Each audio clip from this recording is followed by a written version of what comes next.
Welcome back to another technical deep dive here in the debug zone.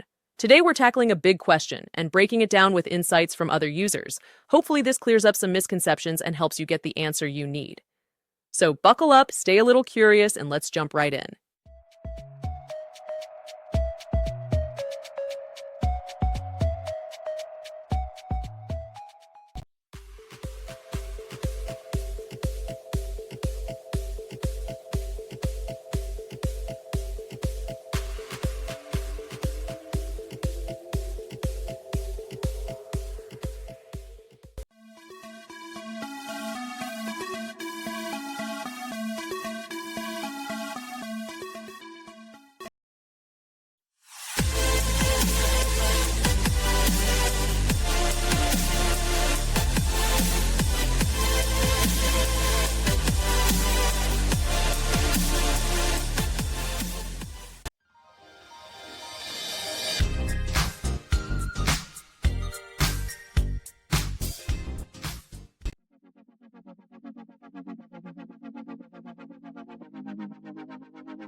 And that's a wrap.